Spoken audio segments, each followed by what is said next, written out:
Apakah mandi malam bikin rematik? Oh, dua pertanyaannya. Apakah mandi malam jam 1 pagi bikin sehat?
Halo gengs, jumpa dengan gue Bang Lotar di sini di channel pertama gue, di mana channel gue ini yang pertama dan seterusnya, gue bakal ngebahas tentang mitos-mitos seputar dunia kedokteran. Oke, jadi seperti yang lo ketahui banyak banget mitos-mitos seputar dunia kedokteran, dari yang namanya ya nanti gue sebut yang di sini apa mitosnya, ada mitos mengenai kayak tidur ketindihan, yang lain-lain banyak banget ya. Nah, langsung aja gue mau ngebahas mitos pertama. Oke, mitos pertama di episode pertama.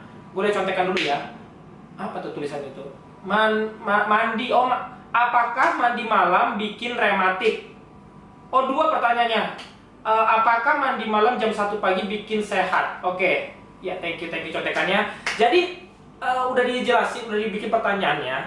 Itu mungkin karena kita ngomongin masalah mandi malam, langsung dibikin dua. Gue bakal bahas satu persatu ya. Pertama mengenai mandi malam bikin rematik. Nah, sebelumnya gue mau nanya dulu nih sama lo semua.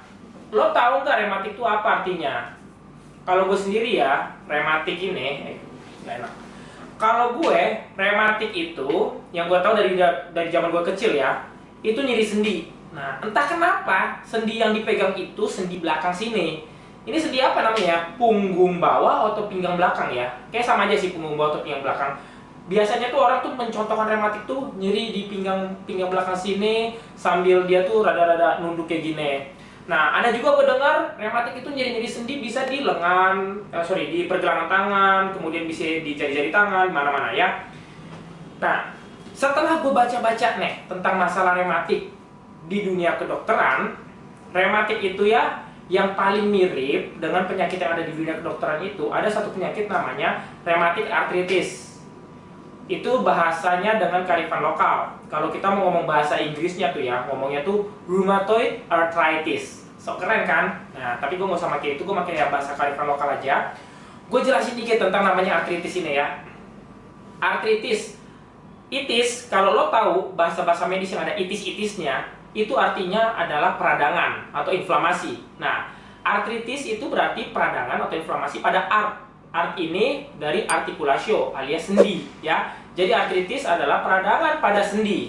Nah, rheumatoid atau si rematik itu adalah salah satu dari jenis artritis. Karena artritis itu ada banyak. Bingung kan? Jangan bingung dulu. Gue jelasin pelan-pelan. Pertama, sebelumnya gue mau bahas dulu deh tentang masalah tadi peradangan ya. Karena entah kenapa nih gue udah berapa kali ya, cukup lama gue mendengar orang-orang tuh ngomong tentang radang. Lo meradang. Sebenarnya lo tahu nggak peradangan itu artinya apa? Gue jelasin peradangan. Peradangan itu adalah proses peradangan. Proses peradangan lah intinya. Nah, gue jelasin ininya aja deh tanda-tandanya ya. Nah, tanda-tanda peradangan itu ada 5. Ada merah, nyeri, panas, bengkak, ada namanya kehilangan fungsi. Nah, gue contohin lagi. Kalau misalnya lo ada bisul atau lo ada jerawat, bisul kita ngomong ya karena lebih besar dari jerawat, lebih gampang lagi kita ngomonginnya.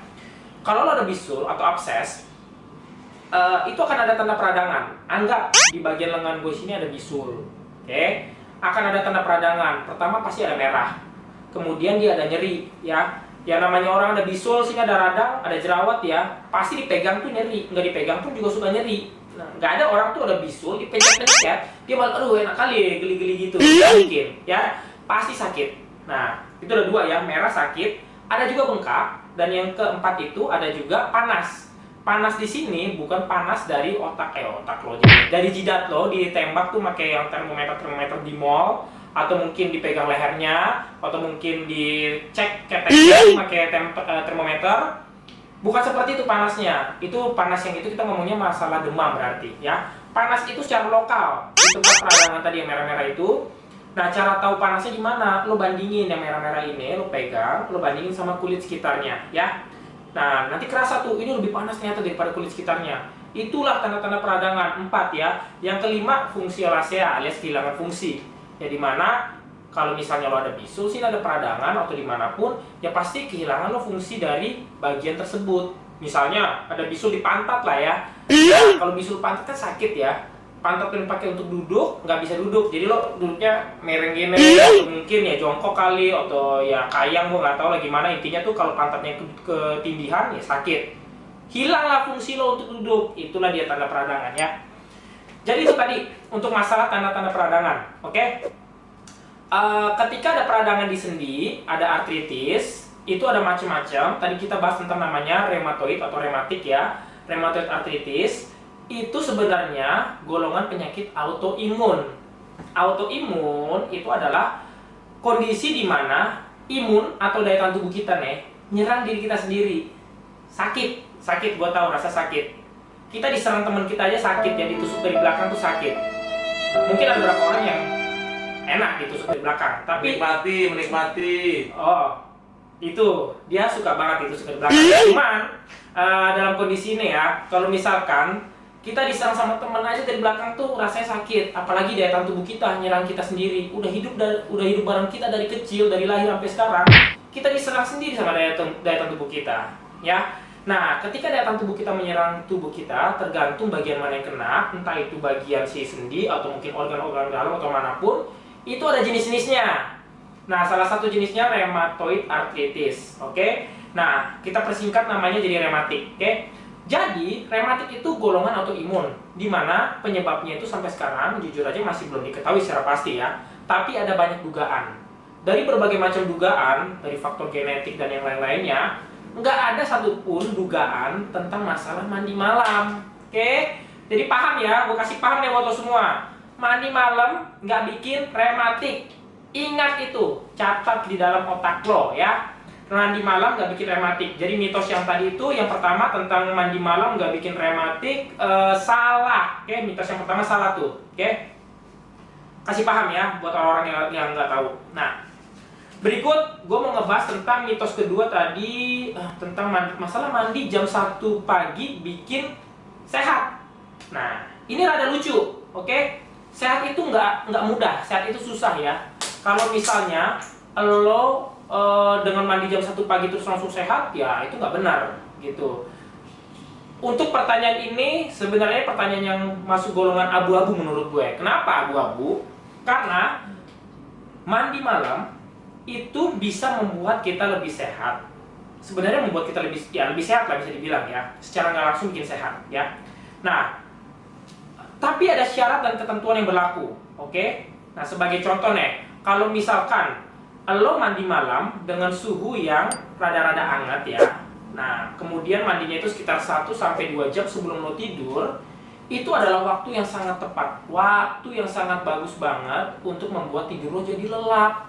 Ya kalau tidur lo lelap, pas bangun kan lo segar, lo fokus, lo bisa beraktivitas dengan baik lah. Nah, tentu tubuh lo merasa lebih sehat, lebih segar.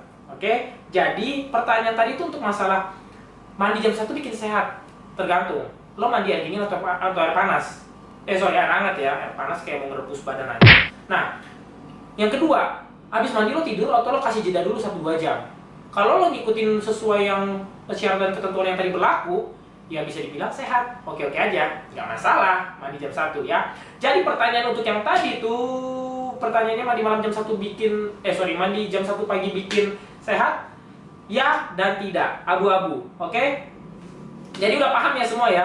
Tadi ada 2 topik. Yang pertama mandi malam bikin rematik itu salah. Mandi jam 1 malam bikin sehat? Ya enggak, tergantung kondisinya. Oke? Jadi bagi lo semua yang lo pulang malam, misalnya kerja, udah kotor semua, lengket-lengket, ingin mandi dulu sebelum tidur, ya lo mandi. Jangan lo karena dengar mitos-mitos kayak gitu, lo nggak mandi, yang ada tempat tidur kotor. Bagi lo punya pasangan, pasangan lo pun jadi terganggu, karena lo datang-datang tempat tidur kotor, oke? Mandi malam tidak masalah, oke? Jadi, itu aja. Gua rasa lo udah pada paham ya. Kalau misalnya lo belum paham tentang yang gue bahas tadi, jangan lupa untuk jangan ragu ya, lebih tepatnya untuk komen aja. Lo tanya lagi apa yang lo nggak pahamin di bawah, atau lo punya mitos yang lain, lo tanya di komentar ini, oke? Kalau lo tanya, nanti gue bakal bales, gue bakal jawab. Di mana jawabnya? Bukan di komentar juga, gue bakal jawab di IG-nya kami. IG itu Instagram ya. Di Instagramnya kami ada namanya seterusnya.productions. Jadi production itu pakai S di belakang ya. Nah, nanti akan dicantumin juga. Lo bisa ngeliat tuh pojok-pojok layarnya ya. Ada seterusnya.productions. Lo follow IG-nya. Gue bakal jawab pertanyaan-pertanyaan lo di Instastory kami atau di feed kami. Oke? Gue kasih paham lo semua bagi yang belum ngerti tentang masalah mandi-mandian tadi. Ya. Jadi itu aja dari gue. Jangan lupa lo subscribe. Abis lo subscribe, nyalain lonceng notifikasi. Kenapa? Karena lo harus tahu kalau gue nanti upload video berikutnya. Video-video berikutnya yang gue upload itu bakal bermanfaat banget. Terutama video yang berikutnya ini nih. Gue berikutnya bakal upload video, gue kasih bocoran dikit ya, tentang nanas, nangka, durian, anggur, atau minuman berkarbonasi. Betul nggak itu bisa bikin keguguran? Nah, itu banyak banget yang nanya. Oke? Jadi video berikutnya gue bakal bahas tentang itu. Jangan lupa untuk nyalain lonceng notification. Lo like juga, lo tonton dari awal sampai akhir, dan yang paling penting, ilmu itu harus lo bagikan ke orang-orang. Jadi lo share ini ke semuanya, tetangga lo, nenek lo, semuanya lo share ya, pasti mereka nonton. Oke? Sekian dari gue, jumpa lagi di channel berikutnya atau episode berikutnya bersama gue Bang Lotak di sini. Bye.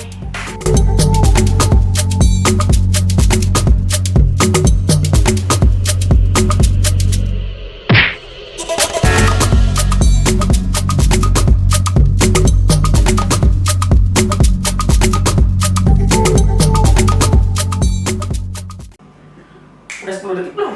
Gue joget-joget terus nih, gak jelas nih. Udah, sip. Sip.